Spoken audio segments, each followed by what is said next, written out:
Wow, wow, wow.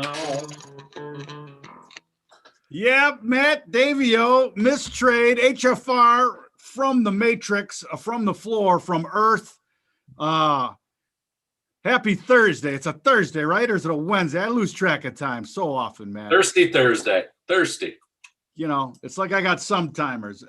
And we're going to talk about that, by the way. Good thing you got a new. Yeah, it's a good thing you got a new drug coming out that really doesn't work. But hold on, man. You're getting ahead of us on the show notes. You're getting ahead of us. Today's theme is. I like to tease them.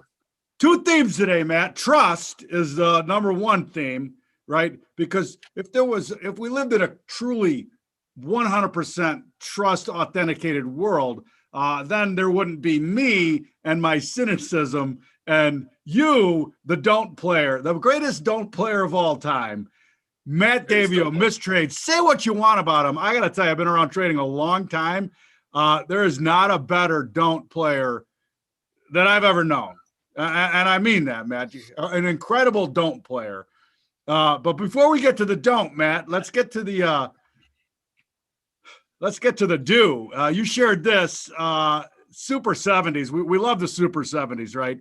A photo of Rod Carew swinging, looks like it was a hit every time, right, Matt? And, you know, I think I've shared this before, but for years, and I cannot find it, dude. I searched high and low today to try to find this. In my trade jacket, you know, you have your trading cards, and then, you know, most guys had some, you know, phone numbers, right? So, bullseyes, charts, whatever. I had a Rod Carew rookie card. 1967 rookie Dude, card. it's probably worth $40,000, and I have no idea where the fuck it is. Anyway. Yeah, no, it probably is. I know I had like a 72 Carew, but I didn't, because I was a little younger than you, and I definitely started around 70. Matt, you're still a little younger than me. I still am, but it wasn't a was thing. But I love younger than me. I loved Rod Carew because I was also I was a switch hitter, but I preferred the left side with power. But he was a slapper. Like the guy, you know, it was like me playing softball. I'm not going to try to hit the thing out of the park. I'm just going to get a single, maybe, you know, maybe somebody boots it and I get to second. That's all I was trying to do playing softball. Baseball, I was more of a up the middle pull guy. You know, if they had that scatter plot that they use, you know, on all the players now. Carew though, but Carew was one of the guys that you can't switch the field. You can't shift on the guy. Because if you give him that left, he'll get a triple on you, and if you give him the right, he'll get a triple on you, and that's how good he was. I mean, people. Well, you know, I kept him in my trade jacket as a reminder to choke up, hit singles, go to the Hall of Fame. That's and you know, the other thing when I saw this was like, yeah, every swing looks like a hit because he was that disciplined. And how many times in your trading are you taking a swing when you shouldn't be taking a swing? We all sometimes do it. You get bored. Yeah, boredom trades are the worst, especially, you know, and we're actually in one of these markets that, you know, although there's a lot of crazy things going on, there's a lot of boring things going on across the board. But yeah, I loved Rod Carew, man. He, you know, in those Twinkie classic uniforms, you know, with the polyester wideband and the whole thing. You got to let's go back. Yeah, dude, come on, classic all the way around. Bring them back. I mean, that's how about the socks that did nothing? They were just like the stirrup thing. They were just stirrups, and also he has the ice cream helmet, which is the same helmets now they use for ice cream. They were totally useless. Why did they wear? Exactly. It was zero protection. 100% zero protection. Matt, CPI out, up 5% today. And apparently nobody gives a fuck. It doesn't matter. Stocks go higher on you know, think about the CPI and the PPI, like that's supposed to make stocks less valuable as their costs rise, right? There's supposed to be some sort of inelasticity of their ability to pass on all this pricing. Right. Nobody gives a shit. Bonds rally. It's the upside down world. Let's look at the bonds a little bit. And I know I've seen some in the feed saying, you know, this is getting serious, this rally, and changing the longer term tone. I kind of have a much stronger opinion about that. I really don't. Still, nothing's been proven for me, Bob. You know, we're right here. We're right at the meridian top, or at least the top of the line that we've been at. What? How many times you want to count it for me? You count One, them. two, There's three, been a lot four, of, five, six at least a half a dozen. So, uh, again, until we get over kind of this 159.5 area, and we did it once, right? But they couldn't find buyers. That was back on the jobs number in May. So we didn't, we got the reverse, I guess, in the jobs number. No, not really. We didn't. What did we do last week? We didn't do anything when the news. We did 588. They're expecting 640. I mean, Right. So yeah, there's people. The amazing, Matt. This is amazing to me how when the states stop the unemployment stuff, people actually go back to work. Right. It's crazy how that actually happens. It's amazing. And there's still what? What did we talk about? Over 6 million. 9.2 million But openings. there's 6 million in 4 sectors alone. I mean, looking for a heartbeat. it's Does making. he have a heartbeat? Yeah, Yeah, let me share because it's pretty clear to me. And again, I'm fractaled out here on the monthly. Like, let's go to the monthly, and it's June 10th today, right? So there's a lot of days left in the month, right? But for me, it couldn't be clearer. And this monthly chart's been very, very clean, and standard deviation modeling. And that lower momentum level is 160.01. You got to close the month above there. Again, it's 20 days from now. This thing could be anywhere. I'm just telling you that you got it as a wall. I got it as a wall on the monthly standard deviation modeling. And then the other thing that you look at this at the nuance drink is that there's a ton of room to the downside to the collar, down well into the probably 143 handle. Well, and the upside collar is turning down too. So everything is collapsing. Turning. I call it collapsing potentiality, right, Matt. Collapsing potentiality, and I would agree with and I would agree that you have to go to the charts for the longer term to dictate the short term. And I think this is why that short term chart that I showed, which was only I showed a 3-month quarterly chart, but that's why it's not looking that strong either. Because even if it gets over 159, okay, it's still got to get over 160. Okay, then what? It's got to get over 161. It's like an inchworm. Like to your point, like that monthly shows you the big money is in control, and the higher they go, the more they want to sell. So. Yeah, and again, which makes sense. Which makes sense fundamentally when you look at the inflation picture. I mean, at some point, those interest rates need to go higher, and this is going to go lower. I still think we're going to go much lower. Matt Portnoy was on CNBC today. I can't believe me or you haven't got a guest spot on CNBC yet. But he was talking about, he only owns 2 cryptos. And he was forward modeling the only other thing that he owns, which is Penn Gaming, that he said. I'm sure he owns others. They're the biggest holding. And we got the U.S. Open coming next week. I think I would like to see the metric of how much more is being bet on golf than it was, let's say, 5 or 10 years ago. For sure. I mean, my bookie my bookie in the 80s never took action on golf. It wasn't even offered. It was football, basketball, maybe hockey, little baseball. Hockey? What the fuck do I know about hockey? Anyway, a joke for another day. We got the U.S. Open next week. For my money, the greatest golf tournament. I think it's better than the Masters and the Open Championship. Well, let's talk about it a little bit. Have you played Torrey Pines? Have you ever played it? I have never played Torrey Pines. So you played it last year, and the rough was up already. Yeah, well, I played it in October last, and I've probably played it a dozen times. And the thing about it is, and I played it, it was a week before the nationwide insurance tournament, which was last fall, or it was in the spring, rather. It was early this year. It was like February. And so they were getting the course already growing the rough out in late October. And the fairways are so tight in that course. The greens are traditional, small. You got to have an amazing up and down game out of gnarl, and we all, like you said, we all know how difficult they make U.S. Open tracks to begin with. So this track, in my opinion, you got to have somebody who keeps the ball in play and can get up and down and can putt. That makes it tough. And that's kind of why, like, I picked a few wild cards. I picked Stenson. I picked Sergio, because if he's having that type of round and he's hitting it, and he's getting up and down, he can score like a banshee, and why not put a buck on him to win 70? Same with Ricky Fowler. I mean, crazy odds on those guys. I'll put a buck on him. And then, I kind of, I love it. It's amazing too how the experience, and I don't care what it is, on the golf course too. Like you play different, even if it's just $1 on the line. It's crazy how in your mental capacity. It's why back testing and paper trading mean fucking nothing in trading, right? Nothing. Like I want to back test something. Shut the fuck up. Turn it on. Risk real money. I have a trading methodology. I've been paper trading at it. That's fucking great. Turn it on. Quit the fucking paper trade and talk to me in a week because all of it is bullshit. And kudos to you putting a buck on it because it's gonna make it a more interesting watch with a few shekels on it. Well, I think I picked about 15 guys, and I bet anywhere from $1 to $3 or $4, I think, on each guy. So, I think all totaled, I think I'm all in for like $43. And really, basically, all I have to do is have one of those guys win, and I'm a winner. So, And back to Portnoy and Penn, he was foreshadowing nothing being closed, late summer into the fall.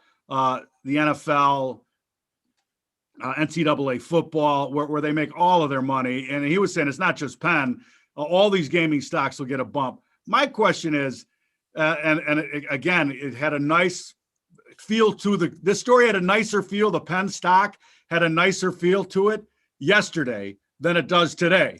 But it's also not going anywhere. That's the thing. It's like, don't overthink. Well, here's my point though, man. Here's my point is that we talked about this momentum level and it doesn't look like if today's action continues through tomorrow, we're going to close back in lower momentum. And then, you got this whole congestion here, this bracketology they made $50 to $75 at $25. I don't see why on continued weakness. And again, even though it's around the corner, it's still around the corner, the NFL and the NCAA. So weak action, I just don't see how it holds. How do they hold the line until those bets actually start being made? And I agree. Like I think we'll get a fueled up bump at some point, but I think that will come when the market sells off. And to your point, the trend right now is clearly straight down, and there's a lot more support as we've talked about on the levels down to say 40 to 50, like right. So 50, like 40 to 50, 51, and then the breakout and all these highs are 35, 36. That's a full right side of the parabola. Full right side, and that's full right side. Anyway, so I think we'll get. So Dave's right, but I think we'll get the bump from the bottom of that full right side. I don't think we're just going to put in a little, Andy's Mountain here and go back to 142 like he's hoping. He could have sold it for all, those months we kept telling him, ring the register. But generational wealth, Matthew. Generational wealth. I think he's going to have to, pick up some at 40, and he could still sell it here at 80 today. But my fear is that he doesn't have to pick up a shift at McDonald's. Right. Well, he should be fine. I don't think he has to worry about that. That's fun. It's kind of like selling GME calls at 580 the last couple of days when that thing is it's the same thing, right side of the parabola. All right, Matt. We're gonna get to the spoos here in a second, but first, again, back to the trust issue that we talked about before. This one just blows me away.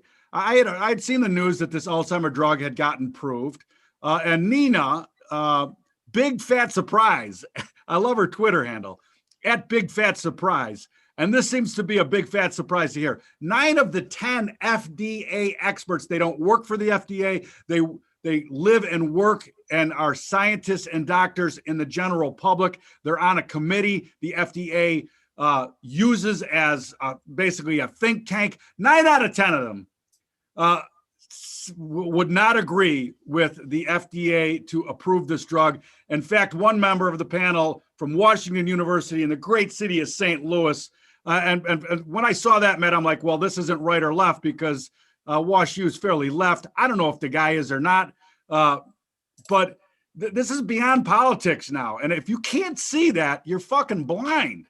That 9 out of 10 people that are experts in the field would say, you know what? In fact, 10 out of 10 said wouldn't say approve it. The ninth guy or gal said, I'm on the fence. Like, I can't say approve it. So all of them said it shouldn't be approved by default. And so And the FDA goes ahead and approves it anyway. I don't like, if you think a test med is, the test med, AKA faux vax is a bad thing. Well, what about this? Like, which is worse? I don't know which one is worse, because one, they basically said, we don't like it. And then the chair said, we're going to approve it, because I play golf with the chairman of Biogen. So that's where your mind goes right away too. That's where it goes. And, Fauci obviously has been playing golf with Gates, which has got to be the most hideous cart twosome in golf. Like, I can't imagine playing golf with those dudes, or behind them.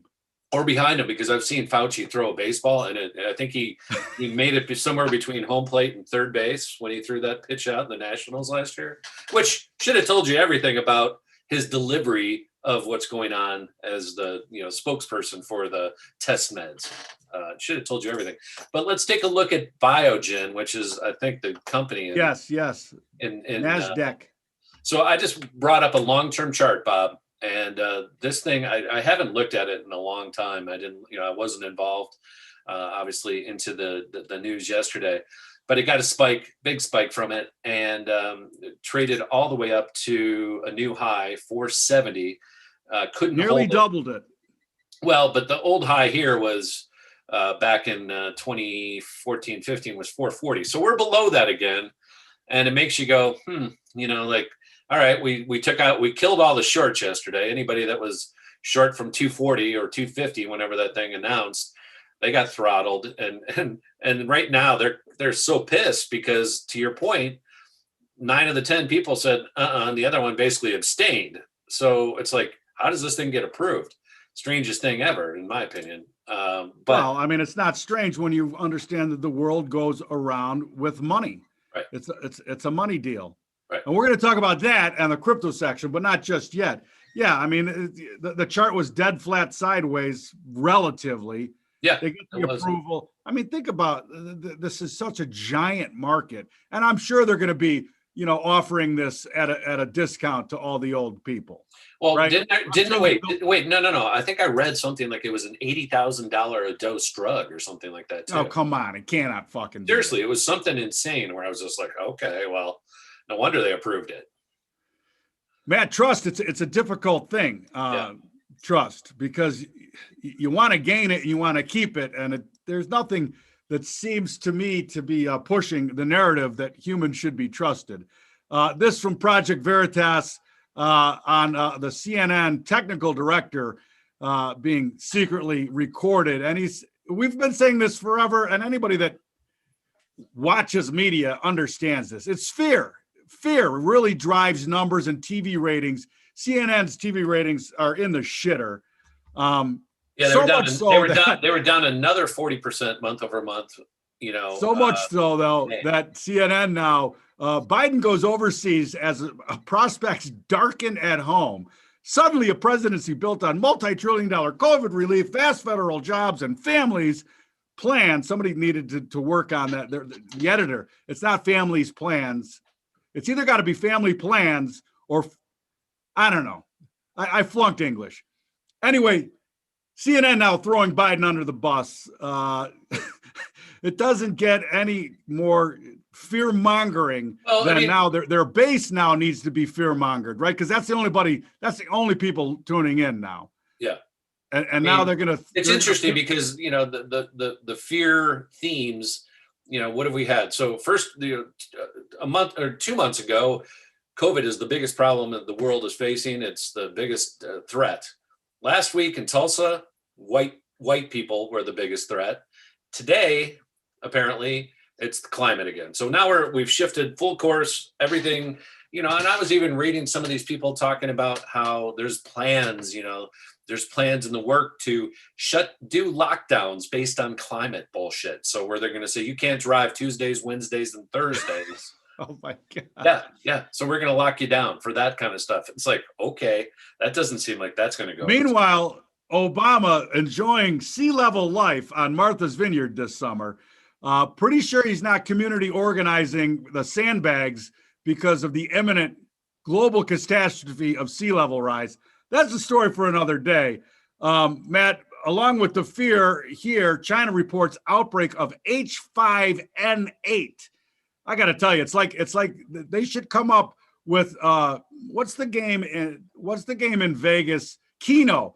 There should be a Keno board with just flu. Letters and numbers. Right? Letters and numbers. Letters and numbers. You have H5N8. Who's got it? Who's got it? Winner. H5N8 wins. The bird flu in wild birds in the Jiangxi province, says the agricultural ministry.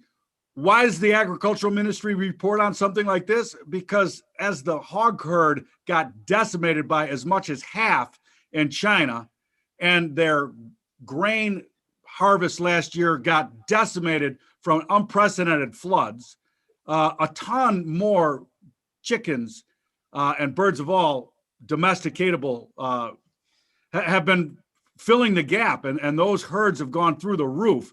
And if the outbreak gets into the agricultural side of you're talking about another giant protein situation in China. The thing that sucks about the constant fear mongering is that it's the boy who cried wolf. Like, you just keep talking about everything that you need to be afraid of. When something that happens that, like, wow, we should actually pay attention to this, everybody's like, hey, fuck you. I've heard all this forever. Right. Anyway, between this and the Delta variant or whatever Biden keeps tweeting. The Delta company now fully infected. We got Tyson Foods. We got the Epsilon variant right behind it. Tyson, Matt. Let's take a look at Tyson. I'm going to go to the weekly, and then you can jump in. Because it looks like, honest to God, I'm not a Head and Shoulders guy, but it looks when we double talked left about, head, right. We just talked about it a week or two ago. We talked about how it looked like it's probably rolling over, and there you go. So for me, I this is the line in the sand for me if I was involved.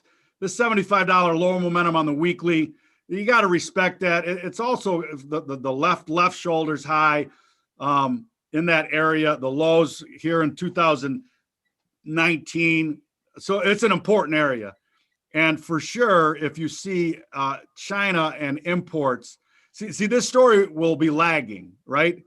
If in 2 weeks, like, it couldn't possibly have hurt their bird production yet. If in 2 weeks you see poultry exports from us and Brazil start going through the roof, this is already a problem there.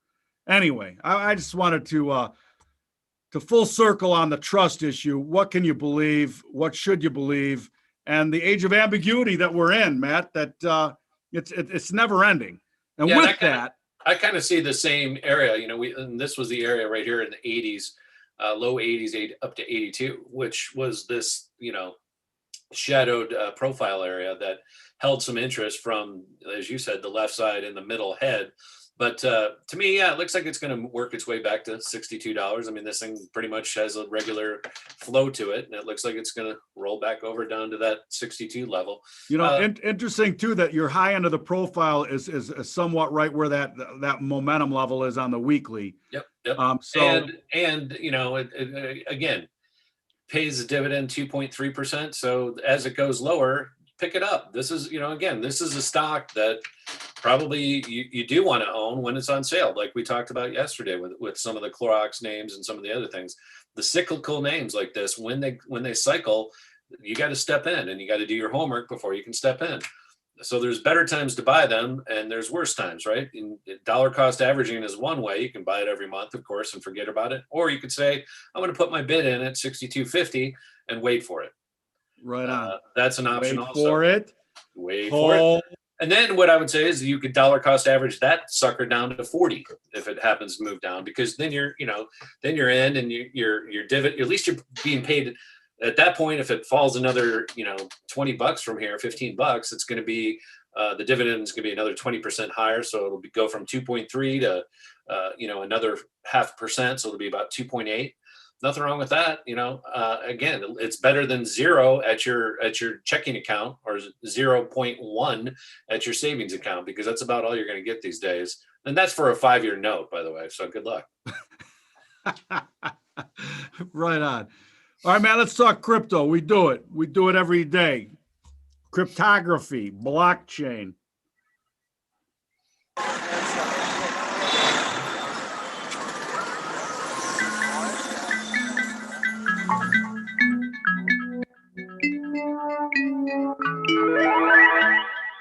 Crypto after dark, dirty little secrets in the alleyway.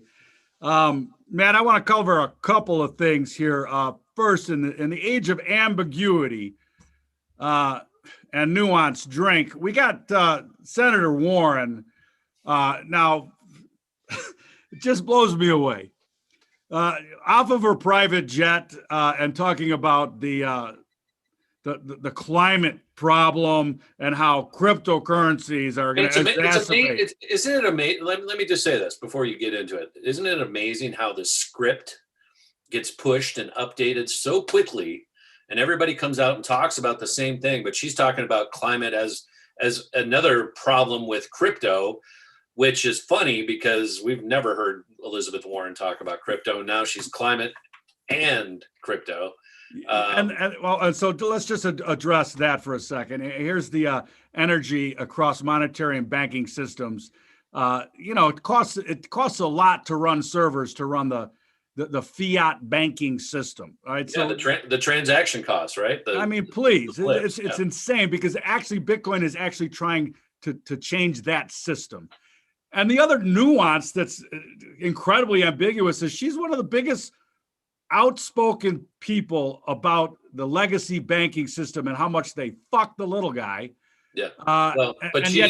She didn't win the presidency, so now she's got to soldier up and fall in line. Come on, dude. Anyway, man, the rhetoric is left, right, and center around it. And you and I, we have the vibrant debate about these systems.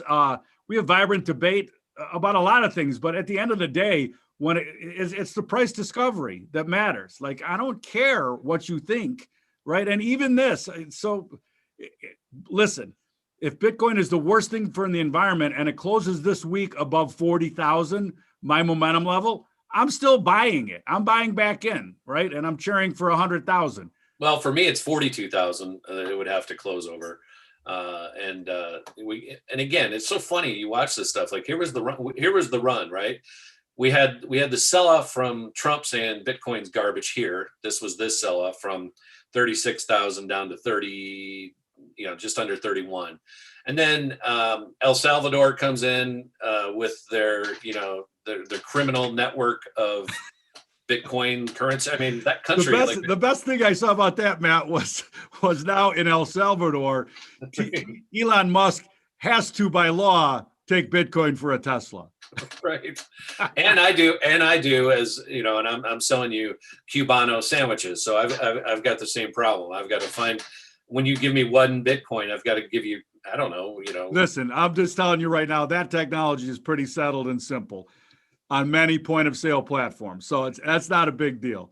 Anyways, the people that have cash, whatever I don't even know what the El Salvadorians use, but I'm sure it was the US dollar before. So I'm sure they'll still continue to use the US dollar. It'll still be a black market. Nothing's changing, but the criminals can illicitly move their guns now because it's been legalized by the government. Their guns and drugs from the cartel that has their own private police in El Salvador. They're good to go. They've been officially anointed by the president that they're going to use volcanic power to power those mining rigs, I guess, somewhere in the base of the volcanoes on El Salvador. Good luck with that. But nothing.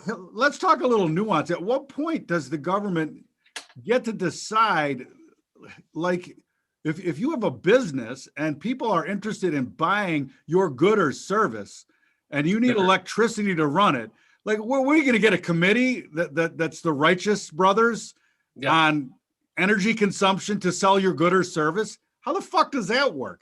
It's ridiculous. Politburo government has never worked, and it won't work again here. And they're trying to run it. And again, critical race theory is nothing but Marxism. It was a Marxist theory, and there's no science behind it. So all of this stuff is garbage, and it continues to be garbage. All right. So my this week's crypto's never closed. They trade 365, 24/7.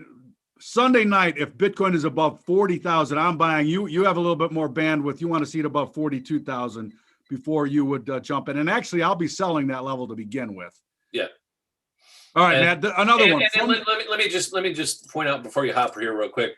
So we had that run, and the 50% retrace is going to be a key number. We're going to go back and test this 34,800, 35,000 level. We're down now. We're red for the day, Bitcoin, but we're down from the high now $2,000. So again, up 70, 75 or so.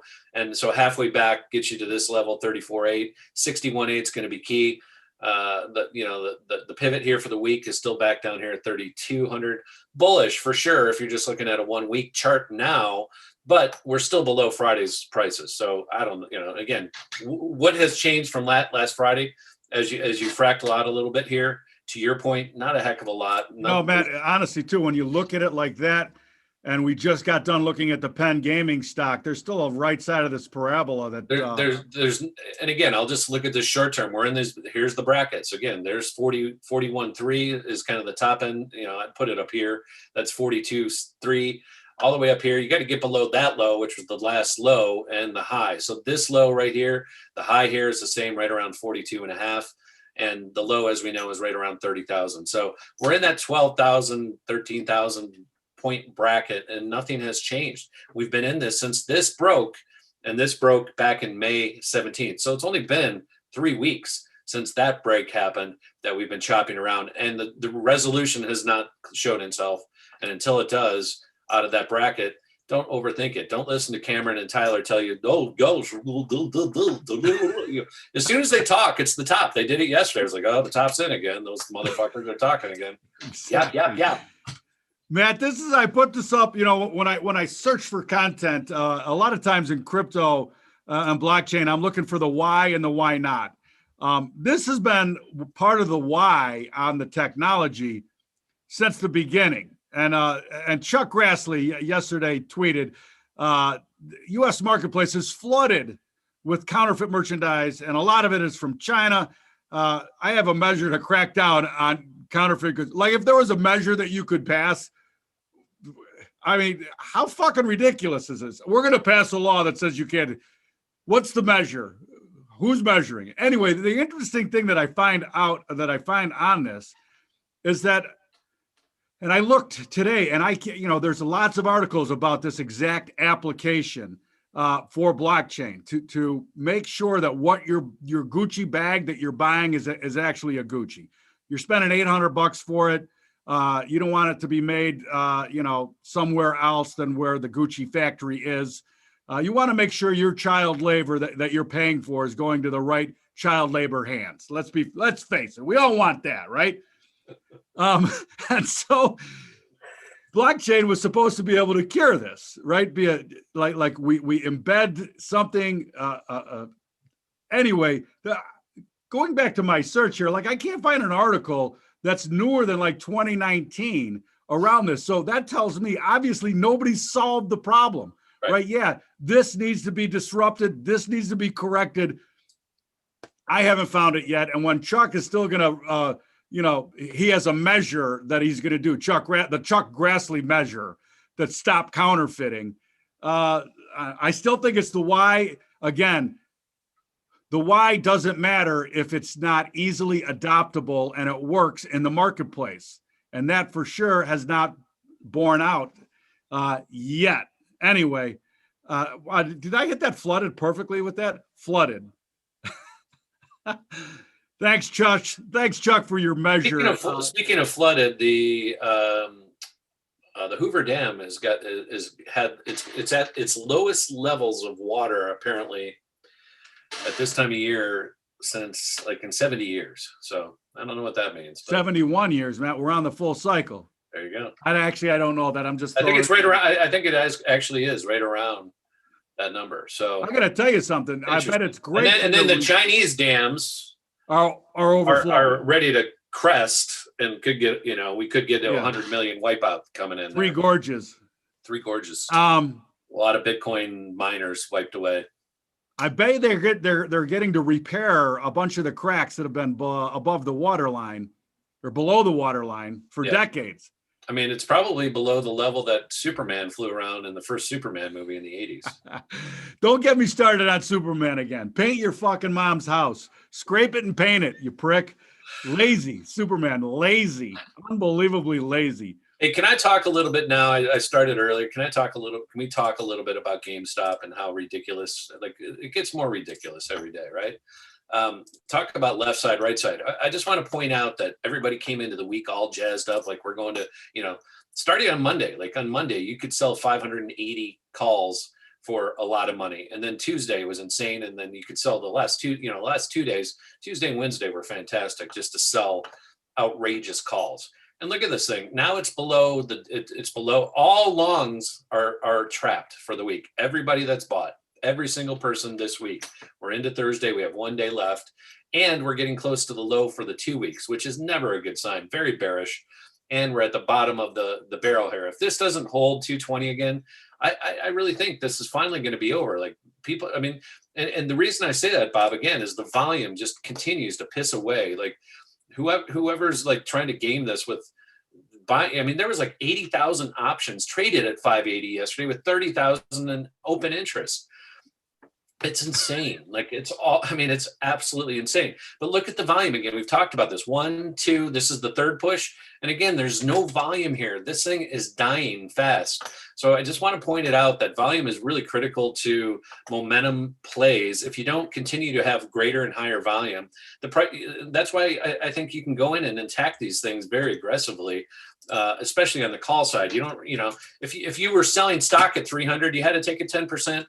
You had to sit through that pain. Whereas if you just sell the options out, and then when the thing finally breaks, then you can hit the stock too, right? But same thing's happening on an AMC. Like I'm frankly just tired of reading about these shitty companies, and they shouldn't be front page every day. And unfortunately, a lot of people are going to have to learn the hard way and lose a lot of money because the same thing. I'm going to point this out again. Last week was the spike, the parabolic spike. This week they've tried to get back, and again, here's the open here. We open at the high of the week again on Monday. They trapped everybody, and we're now at the lows of the week again. So everybody, Bob, is trapped. Not only this week but last week. So again, just think about it. Anybody that bought those last 2 weeks at some point has to eject and take their loss. Is it going to be here, or is it going to be at $19 when it goes back there? In less than 2 weeks, it'll be back at $19. Right on, Matt. All right. I think we covered everything I wanted to cover today. Same thing, MicroStrategies, right? I mean, this guy comes out every day. I'm buying more Bitcoin. Well, okay. Did you sell some now if you bought it at 31,000, if you were fortunate enough? Because if you didn't, this thing's right back to, where it was also. So I just want to point out that if you want to buy Bitcoin, buy it, but don't buy MicroStrategies because somebody else is buying it. Some public company who's not in the Bitcoin business, i.e. MicroStrategy, they're just in the flavor of the day business. Get the fuck away from them. Walk away, run as hard as you can because this shit is junk city. I love it. Hey, Matt, I saw a tweet yesterday. What song do you hear and you immediately feel like it's summer, even if it's June 10th and you wake up to go into the hot tub and you almost slip and kill yourself because the fucking water on the deck has frozen, like this morning in Pandora. Dude, the deck was fucking a sheet of ice this morning. This ain't no place to be if the plan don't be no stop. Let me tell you, it's always cool. Matt grooving out to At the car wash. That's it for me, Bob. the car wash. Matt Well, is a big fan of roller skating rinks, the roller rink, the disco roller Yeah, but rink. now with the new roller skates they have, you can go through the sand and everything in Venice Beach, and it doesn't really affect them. Well, So listen, in Venice Beach, you can't do anything without tripping over risking your life at this and point. without tripping over a sleeping bag, I get it, but that's more of a danger than Do the they sand. have four-wheel drive skates to get over the sleeping bags in Venice Beach They do. and the They're all hypodermic needles? I yes, don't know. they're all electric now. Yes. Mine is War. What is it good for? Absolutely nothing. Say it again. The band War, dude. If you have never, you young guns, guys and gals, That's please it. check out. Both of these are great. They're great songs for your playlist for your party that you're shotgunning beers on the beach this weekend because War. They have a song called "Summertime." Is it? summer. Summer. My time of year, because it's summer. Matt, summer coming up here on us quickly. I believe the 21st, definitely the 21st of June, the beginning of summer. The great thing about, Rose Royce, not Rolls, but Rose Royce, who sang Car Wash. I mean, what a great tune. I mean, you're just Rose Royce. Rose Royce. Well, you have a great day. If it warms up, maybe we'll lob a few. We're definitely playing tennis. We got mid 60s. It's perfect tennis weather. Oh, yeah. Gorgeous. We're playing. Please join us at marketvitals.io. Please share and retweet the broadcast. Feel free to reach out and ask questions about any particular issue. Well, not personal issue, like I'm not going there. But if it's price discovery and you want an opinion on risk and reward, we have those fully locked and loaded and ready to share. Thank you so much, Matt. You have a great day. Thanks, Bobby. Working at the car wash. Working at the car wash.